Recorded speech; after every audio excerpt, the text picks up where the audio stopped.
રાજકોટના જંગલેશ્વર વિસ્તારમાં આજથી મેગા ડિમોલેશનની કામગીરી હાથ ધરાશે। જંગલેશ્વર વિસ્તારમાં 700થી વધુ આવાસ ખાલી થઈ ગયા છે। પોલીસ બંદોબસ્ત ગોઠવવામાં આવ્યો છે। 64 જેસીબી, ટ્રેક્ટર, ટ્રોલી સહિતના મશીનો સ્થળ પર તહેનાત રાખવામાં આવ્યા છે। 2 દિવસથી ટીમ પર છે। સ્થાનિકોને સમજાવવામાં આવી રહ્યા છે। ડિમોલેશનની કામગીરી આગામી 1 થી 2 દિવસ ચાલશે। તમામ બાબતોનું મોનિટરિંગ કરવામાં આવશે। તો બીજી તરફ આ મામલે પૂર્વ મુખ્યમંત્રી શંકરસિંહ વાઘેલાએ તંત્ર પર આકરા પ્રહાર કર્યા છે। તેમણે દબાણ સામે અધિકારીઓની ભૂમિકા પર સવાલ ઉઠાવ્યા છે।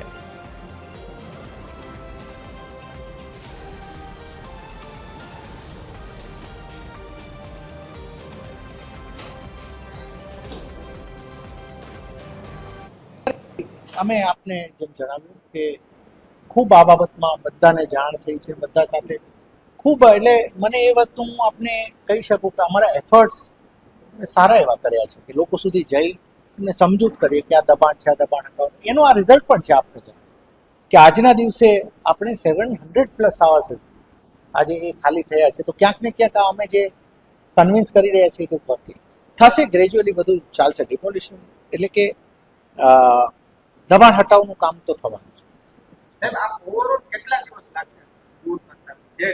મેં આપને કીધું અમારું પ્લાનિંગ છે કે 1-2 દિવસમાં થાય। કઈ ગવર્મેન્ટ હતી, કઈ સંસ્થા હતી જેમને અલાઉ કર્યું? સબ ભૂમિ ગોપાલ की तो नहीं होती है ना। બન્યું કેવી રીતે? એના ઘરા પકડો ને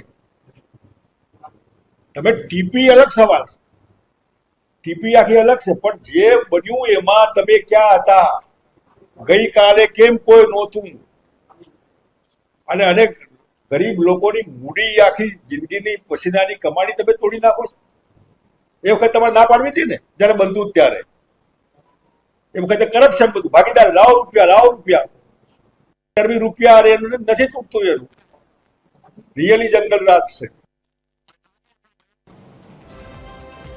તો રાજકોટના જંગલેશ્વર વિસ્તારમાં આજથી તંત્ર દ્વારા મેગા ડિમોલેશન કરવામાં આવશે, જેમાં 700થી વધુ મકાનો તોડી પાડવામાં આવશે। મોટા પાયે મકાનો તોડી પાડવામાં આવશે। તો જંગલેશ્વર વિસ્તારમાં 700થી વધુ આવાસ ખાલી કરાવવામાં આવ્યા છે। તો આ ડિમોલેશનની કામગીરી આગામી 1 થી 2 દિવસ સુધી ચાલવાની છે। તો આજથી ઓપરેશન જંગલેશ્વર શરૂ થશે, જેમાં ડિમોલેશનની કામગીરી કરવામાં આવશે। વધુ વિગતો સાથે સંવાદદાતા રવિ મોટવાણી લાઈવ જોડાઈ ગયા છે। જી રવિ, આજથી ડિમોલેશનની કામગીરી શરૂ થવાની છે। કેવા પ્રકારનો માહોલ અત્યારે ત્યાં જોવા મળી રહ્યો છે અને શું કામગીરી પોલીસ અને તંત્ર કરી રહી છે? જી ધરતી, જરૂરથી જણાવજો।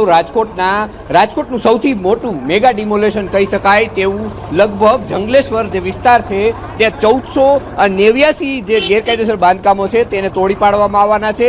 તેને લઈ તંત્ર દ્વારા પૂરતી તૈયારીઓ રાખવામાં આવી છે અને આજે લગભગ 8 વાગ્યા બાદથી જે સત્તાવાર છે ડિમોલેશન શરૂ થવાનું છે। ત્યારે જે ભક્તિનગર સર્કલ નજીક આવેલી જે શેઠ હાઈસ્કૂલ છે ત્યાં કંટ્રોલ રૂમ બનાવવામાં આવ્યો હતો। તે કંટ્રોલ રૂમ પરથી અત્યારે બધા વાહનો, અધિકારીઓ જે રવાના થઈ રહ્યા છે, આ દ્રશ્યો સીધા જોઈ રહ્યા છો, તે અધિકારીઓની અને જે તંત્ર છે તે રવાના થઈ રહ્યું છે અને લગભગ 8 વાગ્યાની આજુબાજુ આ ડિમોલેશન સત્તાવાર શરૂઆત થશે। 1489માંથી લગભગ 1030 જેટલા જે મકાન ધારકો છે તેમણે સ્વેચ્છાએ મકાન ખાલી કરી આપ્યા છે, જેને લઈ હવે જે 400 જેટલા મકાનો છે તે લોકોને પણ સમજાવટ ચાલુ છે અને સતત જે ગેરકાયદેસર બાંધકામો છે તેના ઉપર મહાનગરપાલિકાની ટીમ દ્વારા બુલડોઝર ચલાવવામાં આવી રહ્યું છે અને સતત ત્યાં કામગીરી હાથ ધરવામાં આવી છે। લગભગ 2500 જેટલા પોલીસ જવાનો, એસઆરપીની ટુકડીઓ સાથે જુદી જુદી ટીમો ત્યાં તૈનાત છે। પીજીવીસીએલની ટીમ હોય, મહાનગરપાલિકા ટીમ હોય કે અન્ય તંત્રની ટીમો છે તે તૈનાત કરી દેવામાં આવી છે।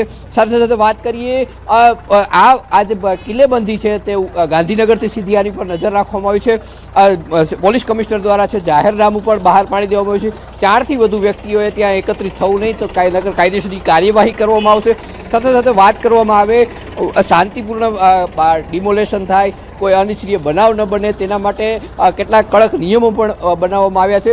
જેમ કે અહીંયા મીડિયાની એન્ટ્રીની વાત કરવામાં આવે તો 10:30 થી 12ની વચ્ચે જ જંગલેશ્વર વિસ્તારમાં મીડિયાને એન્ટ્રી આપવામાં આવશે તેવો પણ આદેશ કરી દેવામાં આવશે પોલીસ તંત્ર દ્વારા. એટલે શાંતિપૂર્ણ રીતના ડિમોલેશન થાય તેની તમામ તૈયારીઓ મહાનગરપાલિકા દ્વારા કરવામાં આવી છે અને તમામ સંપૂર્ણ તંત્ર છે તેના માટે સજ્જ છે. ને અત્યારે દ્રશ્યો જે રીતના જોઈ રહ્યા છે, વાહનો ત્યાં રવાના થઈ રહ્યા છે.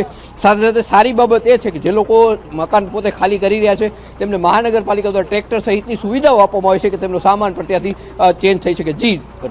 જી રવિ, જે લોકો અત્યારે મકાન ખાલી નથી કરી રહ્યા તે લોકો માટે શું અલગ વ્યવસ્થા કરવામાં આવી છે કે કેમ?